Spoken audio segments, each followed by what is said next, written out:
여러분 안녕하세요. 반갑습니다. 네, 감동적인 우리의 역사를 전달하러 온 저는 아나운서 김연영입니다. 반갑습니다. 네, 오늘은 독립운동에 대해 여러분들과 함께 이야기를 해볼 텐데요. 여러분은 독립운동하면 가장 먼저 떠오르는 것이 무엇이세요? 저는 유관순 열사, 윤봉길 의사의 그 물통 폭탄, 3.1 만세운동, 아니면 독립운동가와 만세운동에 나선 사람들을 총칼로 저지하던 일본 경찰? 다 맞습니다. 하지만 이런 단편적인 내용들은 지금껏 우리가 학교 수업이나 책 등의 다양한 매체를 통해 수없이 접했던 내용들이었는데요. 그 이면엔 우리가 그동안 알지 못했을 뿐 훨씬 더 감동적인 이야기가 참 많습니다. 자, 그래서 저희가 준비했습니다. 우리가 몰랐던 대한민국 독립운동의 클래스. 지금 여러분들께서 화상으로도 함께하고 계신데요. 오늘 소통해 주실 우리 소통 원정대 안녕하세요. 인사 한번 나눠볼까요?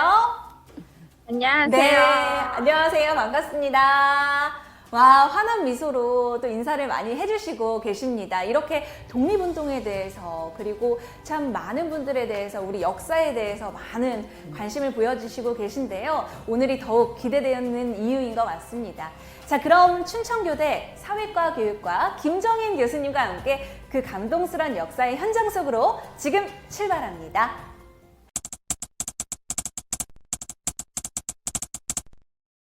교수님 안녕하세요. 예, 안녕하세요. 춘천교대에서 사회과교육과에서 한국사 가르치고 있는 김정인입니다. 반갑습니다. 예, 안녕하세요. 반갑습니다. 예. 혹시 서울에서 3.1운동이 시작된 곳이 어딘지 혹시 아세요? 서울에서 3.1 운동이 시작이 되었는데 그때 시작된 곳이 탑골공원 그렇죠. 맞죠? 예, 탑골공원. 예전에는 이제 파고다공원 이렇게도 네. 얘기했었는데 이제는 탑골공원 알고 있죠? 네. 예, 교과서에 가끔 파고다공원, 가로치고 탑골공원 이렇게 나오거든요. 네. 예, 그러면 어떻게 시작됐을까요, 도대체? 탑골공원에서. 탑골공원에서 네. 어떻게 시작되었는지 우리의 역사책의 좀 한 면에 있는 것 같긴 한데 이걸 제가 얘기하는 것보다 네. 오늘 함께 계시는 우리 화상으로 함께 하시는 시청자 여러분들과 함께 하면 좋을 것 같은데 한번 제가 여쭤볼게요. 먼저 우리 소정님께 한번 여쭤볼게요. 이소정님, 어떻게 3.1 운동이 시작이 되었을까요? 민족 대표 33인으로부터 시작했다는 건 알고 있는데 자세한 건 잘 모르겠어요. 우와! 저도 좀 비슷하게 알고 있거든요. 네. 와, 우리 소정님 너무 잘 알고 계신 것 같습니다. 또 한 분께 좀 여쭤볼까요? 우리 우현정님. 네. 일제히 지배한 거에서 일어난 비폭력 만세 운동입니다. 만세 외치는 비폭력 만세 운동. 우현정님도 너무나 잘 이야기를 해주셨는데요. 교수님 혹시 맞나요? 특히 그 우현정님께서는 그 성격을 너무 정확하게 알고 있어서 특히 빅폭력에 네. 포인트를 주셨죠. 예. 요즘 굉장히 그 3.1운동의 성격 중에 주목받는 성격 특징이거든요. 근데 아까 33인으로부터 시작됐다. 뭐 이 말씀도 33인 준비했기 때문에 네. 틀리진 않았는데 탑골공원에서는 어떨까요? 예. 탑골공원에 네. 33인이 온 게 아니었나요? 예. 그 얘기를 알아보기 위해서 한번 탑골공원으로 가볼까요? 예. 좋습니다. 탑골공원. 예. 이곳이네요. 예, 여기가 이제 서울 종로에 위치한 탑골공원이거든요. 저기가 팔각정이에요. 예. 3.1 만세운동이 시작된 곳이기도 하죠. 예. 그래서 가면은 저는 막 옛날 그 소리가 들리는 것 같아요. 예. 그 저기 역사학자 직업병이라고 저희 친구들이 막 뭐라 하는데 바로 당시 30대 청년이었던 정재용 선생님이 독립선언서를 읽으셨어요. 정재용 선생님은 처음 들어봐요. 예, 예. 그 화면에 보이는 이분이세요. 예. 근데 어떻게 이런 상황에서 민족 대표가 아니고 당시에 누군지 처음에 그래가지고 경찰이 몰라가지고 네. 이게 누구냐고 결국 못 잡았잖아요. 지금의 사진의 화면보다는 더 청년이실 청년이실 때 때였네요. 30대였는데 그때 그날 이걸 독립선언서를 읽으신 다음에 네. 누군지를 몰라가지고 경찰이 못 잡았어요. 예. 그래서 경찰이 아마 일제의 경찰이 아마 해방될 때까지 궁금하게 누구였을까 이렇게 생각했을 텐데 예. 도대체 어떻게 우와.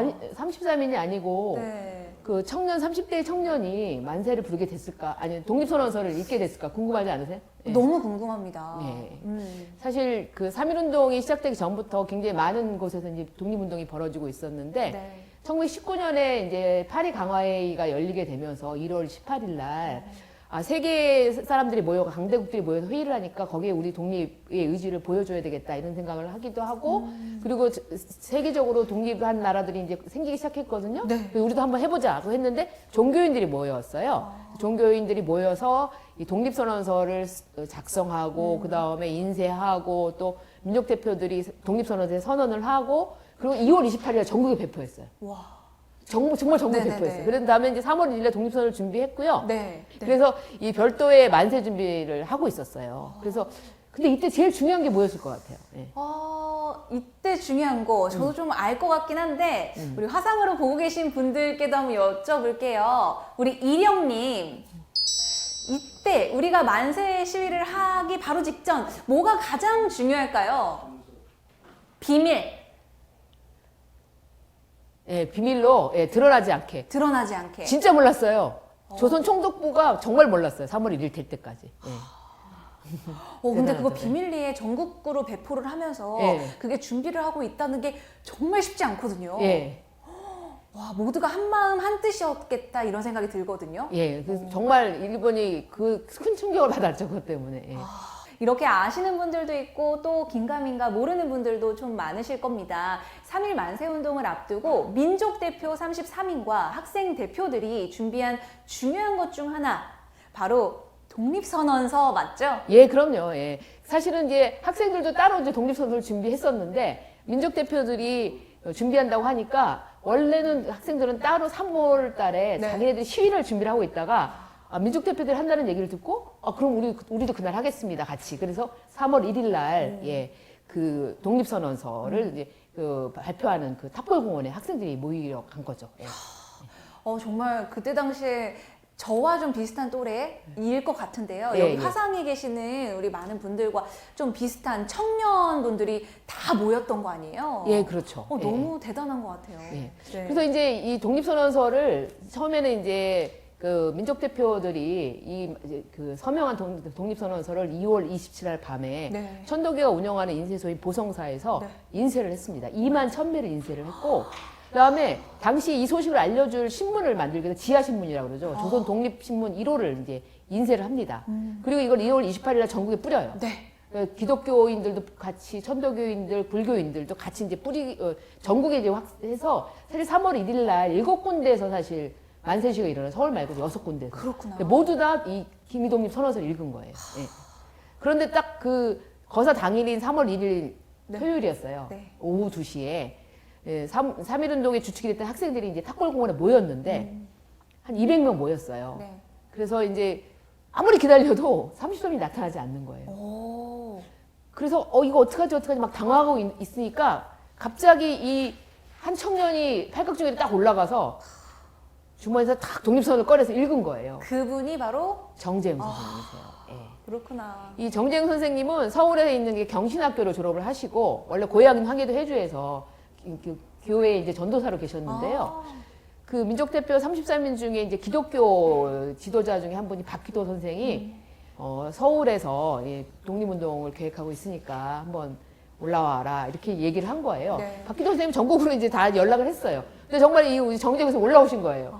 그리고 나서 큰일 하셨어요, 사실은. 2월 28일 아까 왜 전국에 배포했죠. 독립선서 배포한다고 할 때 본인도 네. 예, 100매를 받아서 전달을 했어요. 그러면서 하나를 주머니에 넣은 거죠. 오.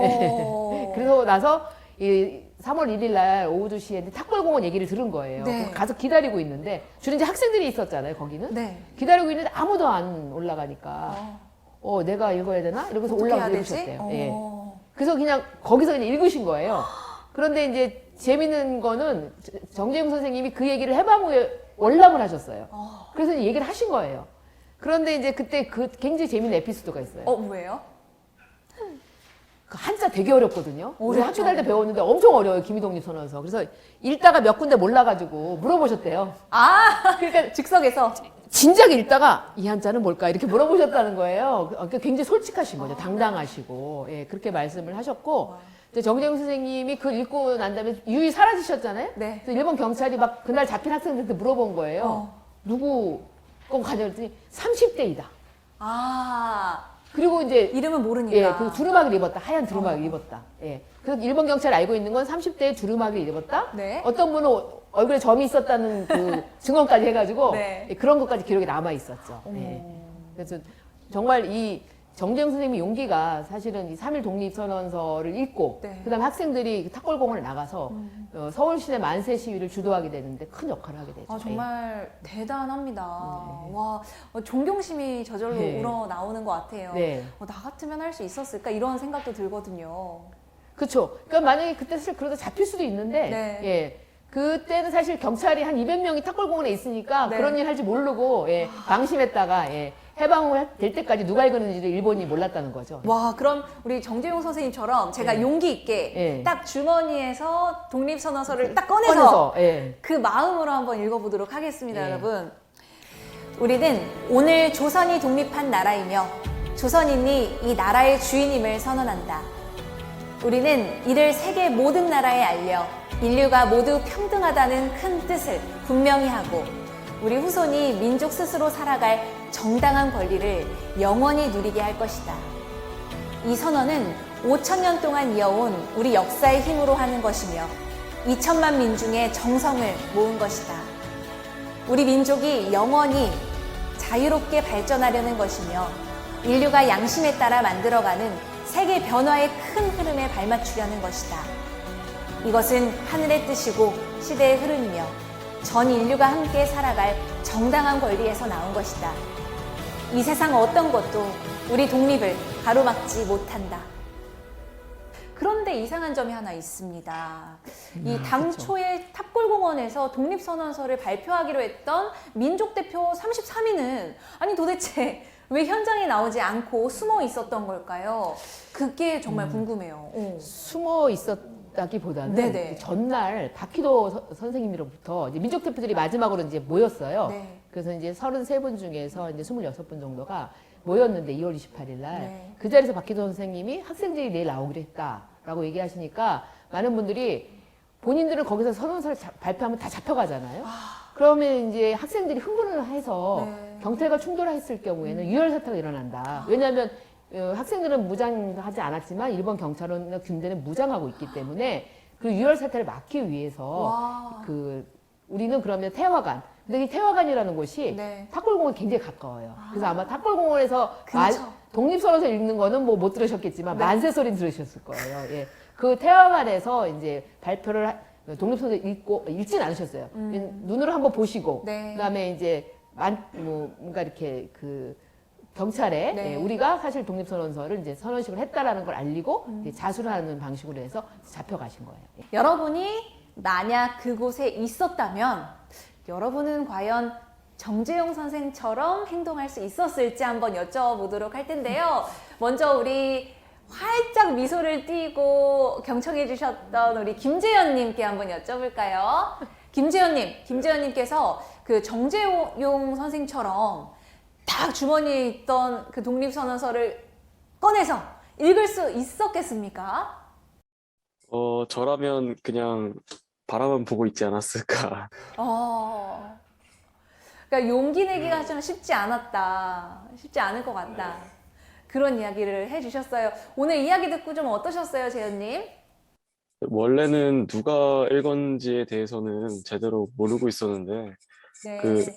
그 분을 정확히 알려주셔서, 도움이 됐던 것 같습니다. 아, 그렇군요. 감사합니다. 평범한 다리죠. 예, 예. 아마 많은 분들이 모르실 텐데 네. 경상북도 경주에 있는 효현교라고 하는 작은 다리예요. 효현교요? 예. 이 다리에서 어떤 사건이 일어나게 됩니다. 예. 너무 궁금해집니다. 3.1운동은 1919년에 일어났죠. 그로부터 4년 전이니까 1915년이죠. 예, 그때 한번 그때로 돌아가 볼까요? 네, 좋습니다. 15년에 도대체 무슨 일이 일어났느냐면 1915년 12월 24일 크리스마스 이브 새벽이죠. 예.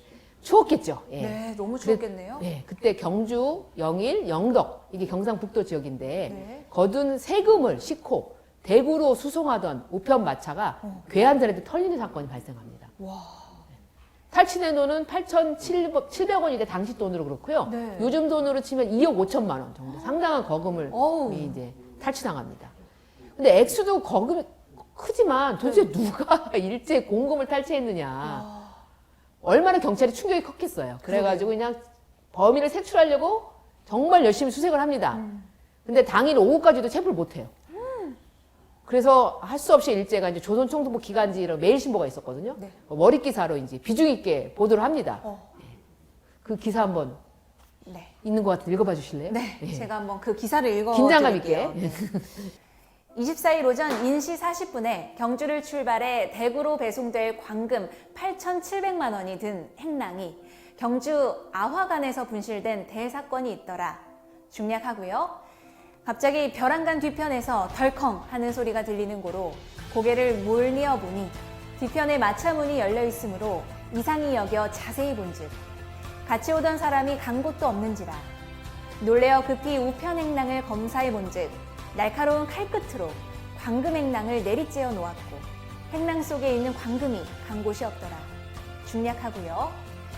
극력 범인을 수색하였으나 범인은 도망간 지 이미 2시간이 지난지라 아직 체포되지 아니하였고 목화엄중 수색 중이라더라. 예, 진짜 정말 일제로서는 자존심 걸고서 그냥 포기하고 이 내용을 낸 건데요. 네. 1915년 12월 26일에 이제 기사에 실린 거예요. 아, 네. 이틀 뒤에 냈네요. 읽기 어려웠죠? 그거가 있어가지고. 어렵네요. 네. 예, 그래도 내용은 아마 이해가 되실 텐데요. 어쨌든 상황이 이렇다 보니까 조선총독부가 아주 난리가 났죠, 사실은. 그래서 이제 신문에 기사를 내면서 백방으로 범인을 쫓았는데 결국 범인은 끝내 나타나지 않고 사건 미궁에 빠진 채 끝나버렸습니다. 전대미문의 미제 사건이 된 거예요. 우와. 해방될 때까지 이게 똑같아요. 정재영 선생님도 몰랐잖아요. 우와. 해방 이후에 알았는데 사실은 이 사건이 밝혀졌는데 해방 후에 알려진 겁니다. 그날 세금 마차를 습격했던 범인들이 스스로 나타난 거죠. 해방이 됐잖아요, 이제. 예. 아, 해방됐으니까 뭐 나였어 하면서 네. 자수한 건가요? 네. 우와. 나 자수라기보다는 그때 그치, 독립운동가가 되는 거지. 아, 그러네요. 나였어. 네. 이렇게 사실을 밝히는 거네요. 네. 어. 바로 범인은 바로 당시 이제 박상진 열사가 총사령으로 있던 대한광복회의 지휘장으로 있던 우재룡 선생님이셨어요. 예. 우재룡 선생님. 예, 사진에 예, 박상진 의사 나오시고 예. 그다음에 이제 이분이 박상진 선생님인데요. 그리고 이제 여기 보면 이제 그림이 있고 이 마차 그림이 있고 이렇게 있는데 광복회를 이끄는 수장이었던 박상진 선생님 좀 유명해요. 혹시 들어보셨어요? 박상진 선생님. 정말 그분 아닌가요? 그 판사 출신의 그러니까요. 엘리트. 예, 예. 그러니까 박상진 선생님은 대한광복회를 네. 에서 이제 총사령으로 계셨지만 그 전에는 그럼 마치 이렇게 무관 같잖아요. 근데 네. 그 전에는 판사셨어요. 그래서 엘리트 판사였는데 독립운동을 하려고 판사직을 던져버린 거죠. 대단하시다. 그때 하신 유명한 말 있어요. 뭐예요? 이제 내 자리는 판사석이 아니라 판사 앞자리다. 엄청나죠? 엄청난데요. 예. 와. 그래서 독립운동을 하다가 잡혀서 판사 앞에서 판결을 받더라도 나라의 독립을 위해 목숨을 바치겠다라는 굳은 결의를 표현한 그런 말이라고 할 수 있는데요. 그런데 오늘 소개할 분은 바로 이 박상진 선생님이 아니고 바로 마차 습격 사건의 주인공 이 우재룡 선생님이십니다. 예. 우재룡 선생님은 이제 박상진 선생님과 함께 독립운동을 펼치면서 앞에 나온 그 우편 마차를 습격한 그런 분인데요. 네. 아마 이분도 역시 처음 듣는 분들 많으실 거예요. 예. 와. 근데 이것도 어떻게 알려지겠냐면 우재룡 선생님께서 구술한 그 광복회, 그 대한광복회 총사령 그 박상진 선생님 일대기가 있어요. 그러니까 구술을 하고 다른 분이 적은 거예요. 그래서 이제 고원실기 약초라고 나와 있는데 거기 자세히 나와 있어요. 네. 그 사건으로 한번 가볼까요? 네. 네. 그럼 제가 한번 읽어볼게요. 사건이 발생하던 전날 1915년 12월 23일 경주 인근의 토지세를 운반하기로 되어 있던 마부의 집에 한 남자가 찾아온다. 이 남자는 다음 날 대구에서 의사를 만나기로 했다며 마차에 태워줄 것을 간청했다. 그 시각 또 다른 한 남자는 마차가 지나가는 호영교 나무 다리를 부수어 마차가 지나가지 못하게 한다. 다음 날 새벽 세금 마차는 외부 사람은 동승할 수 없다는 규정을 어기고 전날 밤에 찾아온 환자를 태우고 대구로 향한다. 소태고개에 도착한 마차는 부서진 다리를 건널 수 없어 얕은 개울물을 건너기로 한다. 마차의 속도가 늘어지자 짐칸에 타고 있던 환자는 품속에서 칼을 꺼내 세금 행랑을 파괴하고 돈을 꺼내기 시작한다. 그리고 마차에서 내려 훔친 돈다발을 들고 유유히 사라진다. 아주 일본 일제 마보가 네. 규정을 어기도록 한 남자가 대구에 있는 의사를 만나겠다며 미리 이제 마보의 집으로 찾아가서 세금 마차에 동승을 한 거죠. 사실 규정 그러네요. 어긴 건데요. 어. 또 다른 사람은 마차를 얕은 개울물 쪽으로 이제 유도하기 위해서 다니던 자리를 미리 파괴해 놓는 등 모든 것을 굉장히 치밀하게 계획을 한 거예요. 그러네요. 그래서 극적으로 세금을 탈취한 거죠. 그래서 이렇게 철저하게 사전 계획을 해서 세금 탈취도 성공했는데 네. 사건 자체가 이제 묻히게 된 거예요. 일제로서 이거 들춰내기 싫잖아요, 사실은. 네. 예. 사전에 못했기 때문에 범인을. 결국 그래서 해방 이후에 가서야 항일 무장투쟁 조직으로 결성됐던 대한광복회가 기획한 것이라는 것이 이제 밝혀지게 된 거죠. 저는 근데 이 와중에도 계속 그 생각만 나는데요. 뭐요? 아니, 돈은 어떻게 됐나요? 아, 정말 중요한 독립군의 군자금으로 보내줬죠. 예, 그래서 이 사건은 그야말로 이제 독립군 군자금을 마련하기 위해서 탁월한 지략, 아주 탁월했다. 대범함 이런 것들이 예, 민족 독립을 향한 뜨거운 의지와 한데 어우러진 그런 엄청난 사건이었죠, 사실. 예. 와, 그 용기가 너무 대단합니다. 예. 우재룡 선생님은 그 이후에도 3.1운동 이후에도 대한광복회를 운동을 계승한 단체를 만들어서 독립운동을 하셨어요. 일관되게 이제 독립운동을 하셨는데 그때 이제 저희가 이제 그 3.1운동 직후에도 독립군자금을 모으기 위해서 많은 사람들이 네. 우편마차 습격 사건 같은 그런 어떤 군자금을 모으는 활동을 많이 했었어요. 아, 그랬군요. 근데 우재룡 선생님 계속 그 일을 하신 거예요. 근데 놀라운 것은 네. 1922년에 그때 체포가 돼요. 오, 예. 그런데 37년에 석방돼요. 16년 동안 감옥에 계셨던. 그거를 알고 네. 감행을 한 거네요. 예, 예. 너무 대단하고 존경스럽다는 말밖에 안 나오는데 우리 화상으로 보고 계시는 우리 시청자 여러분도 우재룡 선생님과 같은 이런 사건에 대해서 좀 들어보신 분 계실까요? 역시나 건호님 절레절레 하고 계시는데요. 우리 명님도 절레절레. 아니요. 저도 사실 교수님 아예 들어본 적이 없어요. 예. 오, 이런 부분은 참 어떻게 이렇게 이야기를 알고 또 이 숨겨져 있던 이야기가 이렇게 드러나는지 너무 대단한 것 같아요. 이처럼 많은 독립운동가들은 사실 자신뿐 아니라 가족들에게 가해지는 이런 많은 핍박 속에서도 기꺼이 나라를 위해 자신의 모든 것을 이렇게 바쳤던 분들이잖아요. 예, 그렇죠. 예. 오늘 좀 더 무거운 이야기를 좀 해주신다고요.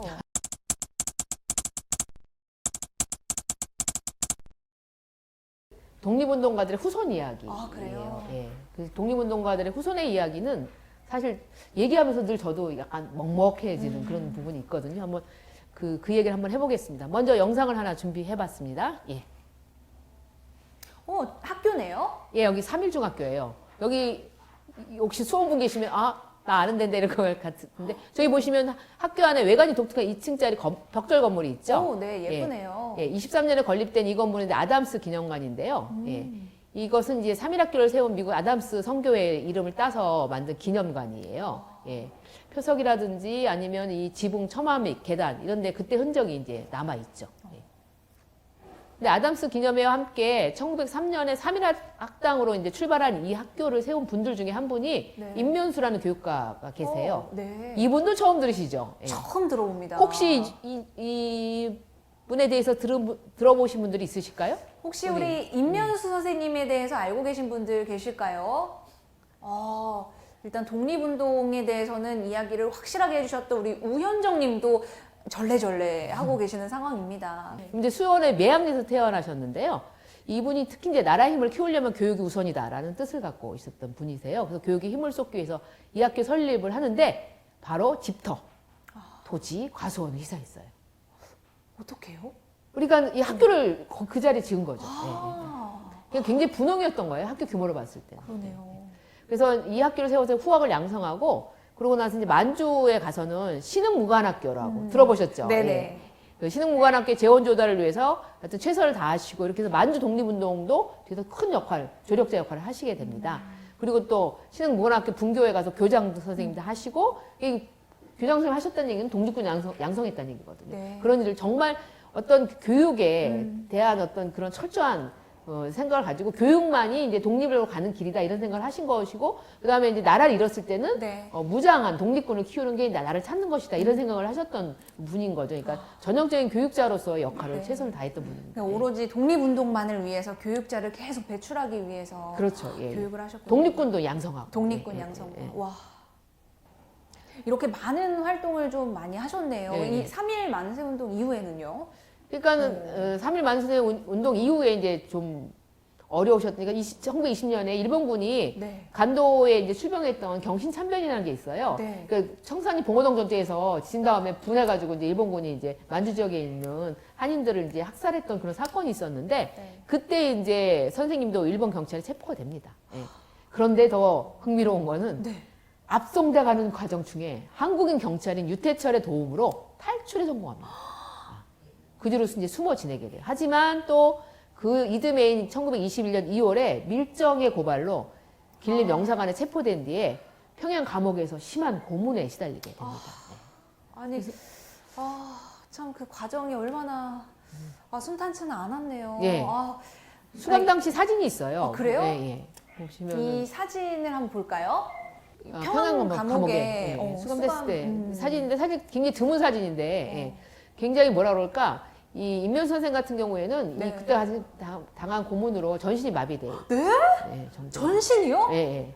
감옥에서 당시 독립운동가들이 감옥에서 결국 그 체포 과정에 있었던 그 체포하고 수사하고 고문당하고 이런 과정에서 굉장히 그 3.1운동에 네. 그 민족 대표 중에 그 민족이 이끌었던 손명희 선생님도 감옥에서 네. 뇌출혈로 쓰러지셔가지고 결국은 병보석으로 나와서 돌아가셨거든요. 그런 분 굉장히 많은데 이 임명수 선생님도 결국 그 감옥에서 이제 나오게 되면서 고향으로 돌아가시게 되지만 이게 이제 뭐 더 이상 어떤 활동을 할 수 없을 정도의 몸이 돼서 돌아가시는 거죠. 예. 고향으로. 그렇게 다시 수원이라는 고향에 돌아오셨지만 예, 예. 가족분들도 같이 좀 고생을 좀 하셨겠네요. 그렇죠. 돌아오시고 난 이후에. 그러니까 학교를 세울 정도면 분홍이었잖아요, 사실. 네네. 그런데 이제 독립운동에 자신의 전 재산을 이제 네. 그 완전 바치고 나서는 네. 반신불수가 돼서 고향에 돌아오는 거죠. 그럴 때는 정말 방 한 칸도 없었다고 해요. 예.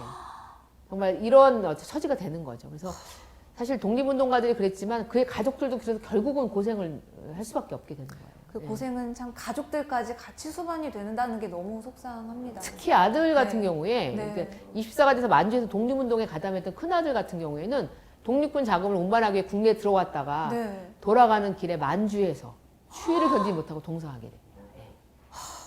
참 너무 이런 속상하네요. 비극적 굉장히 많아요. 네, 사실은. 근데 자식들까지, 그러니까 자식 후손들까지에게는 이걸 물려주고 싶지 않아서 운동을 하시고 이렇게 그렇죠. 하신 건데 네. 이제 본인의 자식까지도 동사할 만큼 참 많은 희생을 하셨네요. 아무래도 우리 독립운동가분들은 자신들의 이 운명이 빤히 보임에도 이렇게 나라를 위해 모든 거를 던지신 거잖아요. 그때야 그랬다 치지만은 우리 후손분들이라도 대우를 좀 지금이라도 많이 해주시면 그런 게 참 많이 좋을 것 같은데 지금은 어때요? 근데 이제 지난 10월 25일 날 네. 그 독립운동가 안중근 의사의 네. 조카 며느리 조카 며느리. 박태정 여사가 향년 91세의 나이로 별세를 해서 오. 이제 사실 언론에서 이제 알려졌는데요. 이분이신가 봐요, 예. 앞쪽에. 예.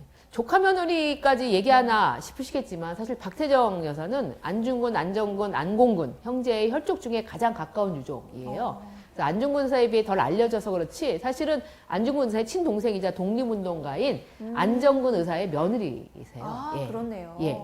그래서 보이는 사진이 20년대 상하이에서 살던 안중근 의사의 유족 사진이었어요. 네. 예. 근데 바로 이제 그 안중근 의사의 동생인 안정근 지사가 이제 여기 나와 있는데 상하이에서 사실 대한적 십자의 부회장 등으로 활동했고 특히 임시정부에서 활동하셨는데 네. 임시정부에서 이제 북한도로 파견돼서 독립군 통합운동 이런 것을 했었던 업적이 있는 독립운동가예요. 그렇군요. 근데 하지만 그 이런 독립운동 후손인데도 불구하고 그간에 박 여사님을 비롯해서 네. 안정근 지사의 후손들 모두 넉넉지 못한 살림을 이어왔어요. 그래서 가난의 병치레까지 더하면서 더욱 고단한 삶을 이어온 걸로 이렇게 알려져 있거든요. 사실 비단 이분들만은 사실 아니고 이제 많은 분들이 그런데 네. 특히 이제 박 여사의 남편인 안진생 씨 같은 경우에는 외교관 활동을 하시긴 했어요. 60년대. 근데 80년대 전두환 정권에 의해서 강제 해임이 됐고 네. 그 충격으로 뇌졸중이 발생해서 몇 년 후에 아. 사망을 하는 그런 일이 있었습니다. 남편이 죽은 후에 이제 박 여사님이 이제 두 딸과 손녀 등 네 분이 사셨는데 네. 보훈처에서 매달 이제 50여만 원의 수당, 그다음에 박 여사의 기초연금으로 생활을 한 걸로 이렇게 알려져 있습니다. 그래서 사실 두 딸과 손녀마저 몸이 불편했다고 해요. 그래서 네. 뚜렷이 수입원이 없었던 거죠. 내 가족이 같이 살았다고 한번 생각을 해보세요. 이제 경제활동 할 수 없는. 그러게요. 그래서 아까 말씀드린 것처럼 문재인 정부에서 지난 2018년부터 독립유공자 손자녀 가운데 기초수급자 등에게 매월 3, 40만 원을 지원해 왔거든요. 네. 그런데 이제 박 여사처럼 비직계 가족이잖아요. 네. 그럴 경우에는 또 지원 대상에서 제외를 했었던. 아유.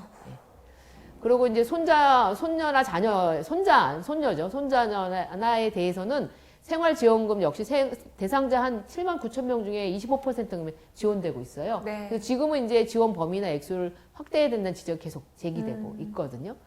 그래서 이번 기회에 또 한번 우리나라를 위해서 희생하신 독립운동가 후손들을 생각해보고 혹시나 이제 복지 사각지대에 계신 분들은 없는지 사실 되돌아봐야 되는 그런 사건이거든요. 박 여사님이 10월 20일 돌아가시면서 저희한테 남긴 네. 어떤 유훈 같은 게 그런 거라고 생각을 합니다. 아, 그러네요. 우리도 다시 한 번 더 좀 생각을 깊이 해봐야 될 것 같습니다. 예, 예. 사실 그래서 여러분한테 예, 이런 질문을 네, 던지면서 이제 인사를 한번 드려보도록 하고 싶은데 아까도 네. 내가 탑골공원에 있었으면 이렇게 생각하셨잖아요. 네. 만약에 당신이 그 시대에 살고 있었다면 예, 오랫동안 사람들이 알 수는 없겠지만 네. 예, 알려지지 않더라도 당신은 나라를 위해서 자신의 모든 것을 바칠 수 있을까요?